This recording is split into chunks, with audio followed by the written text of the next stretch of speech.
अस्सलाम वालेकुम friends, welcome back to सना खाना खजाना।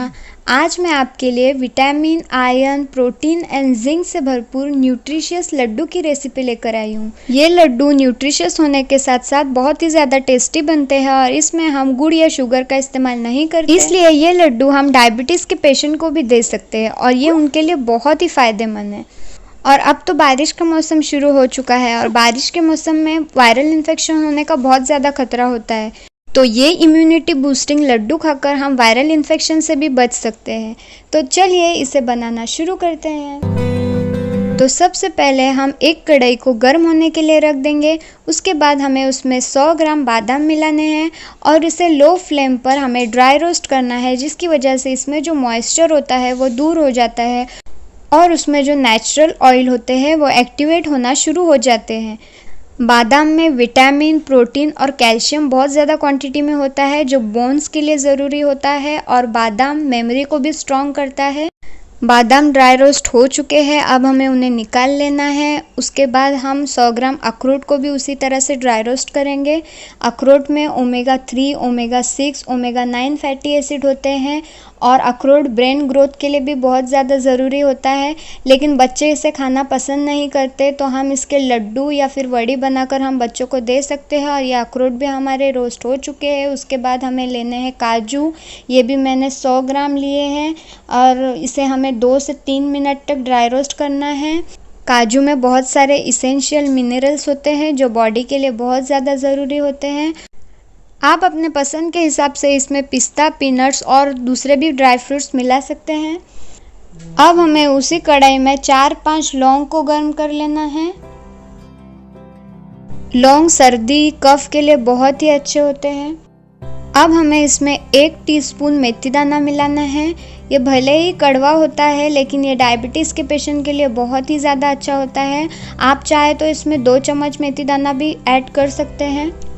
अब हमने इसमें 2 चम्मच वाइट तिल मिला दिए हैं। वाइट तिल गर्म होते हैं और ये बोन को स्ट्रॉन्ग करने में बहुत ही ज़्यादा मदद करते हैं।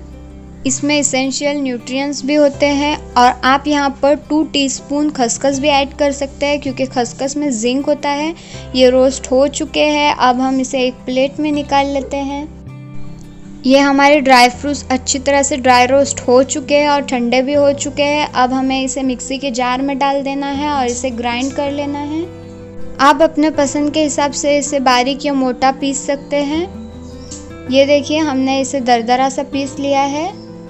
अब हम ये ड्राई फ्रूट के पीसे हुए मिक्सर को एक प्लेट में निकाल लेंगे।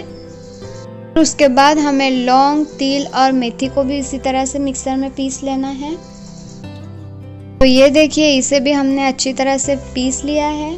लड्डू को मीठा बनाने के लिए यहाँ पर मैंने आधा किलो खजूर लिए हैं। ये देखिए, हमें बिल्कुल ही सॉफ्ट खजूर लेना है और उसके बीज निकाल कर हमें इस तरह से इसे मैश कर लेना है। और ये मैंने 5 से 6 अंजीर लिए हैं, जिसे मैंने पीस लिया है। अब हमें उसी कढ़ाई में 3 चम्मच देसी घी लेना है। अब हमें घी में खजूर डाल देना है जो हमने बीज निकाल कर मैश कर लिए हैं।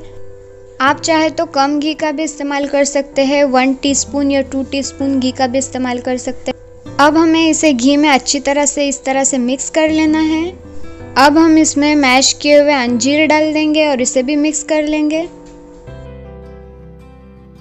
अंजीर और खजूर अच्छी तरह से अब मिक्स हो चुके हैं। अब हमें इसमें 1/2 टीस्पून इलायची पाउडर डाल देनी है और इसे अच्छी तरह से मिक्स कर लेना है। अब हमें इसमें तिल, लौंग और मेथी का मिक्सचर डाल देना है और इसे मिक्स कर लेना है। अब हम इसमें ड्राई फ्रूट्स का पाउडर डाल देंगे और इसे भी अच्छी तरह से अब हम मिक्स कर लेंगे। हमें इसे लो फ्लेम पर ही मिक्स करना है। अगर हम इसे हाई फ्लेम पर मिक्स करेंगे तो ये जल भी सकता है और कड़क बन जाएगा और लड्डू सही से नहीं बनेंगे। आप अगर ज़्यादा मीठा पसंद करते हैं तो आप इस स्टेज पर गुड़ या गुड़ की पाउडर भी यहाँ पर ऐड कर सकते हैं। अब ये हमारा मिक्सचर अच्छी तरह से मिक्स हो चुका है। अब हमें इसे एक प्लेट में निकाल लेना है और इसे थोड़ा सा ठंडा कर लेना है। हमें इसे बिल्कुल ठंडा नहीं करना है, थोड़ा गर्म ही हमें इसके लड्डू बनाने हैं। तो इस तरह से आप छोटे, मीडियम या बड़े साइज़ के लड्डू भी बना सकते हैं। इसे मिक्स करते वक्त हमने इसमें घी मिलाया था और तिल में भी ऑयल होने की वजह से लड्डू बनाते वक्त हमें एक्स्ट्रा ऑयल लगाने की कोई ज़रूरत नहीं है या घी लगाने की कोई ज़रूरत नहीं है। तो इस तरह से हमारे विटामिन, आयरन, प्रोटीन और जिंक से भरपूर न्यूट्रिशियस और बहुत ही टेस्टी लड्डू बनकर तैयार हो चुके हैं। आप भी इस बारिश के मौसम में ये लड्डू बनाइए और इसका मज़ा लीजिए और मुझे कमेंट में बताइए कि आपको ये रेसिपी कैसी लगी। और अगर ये रेसिपी आपको पसंद आती है तो इस वीडियो को लाइक करना बिल्कुल ना भूलें। मेरे चैनल को सब्सक्राइब कीजिए, वीडियो को शेयर कीजिए और कमेंट में बताइए कि वीडियो कैसी लगी है।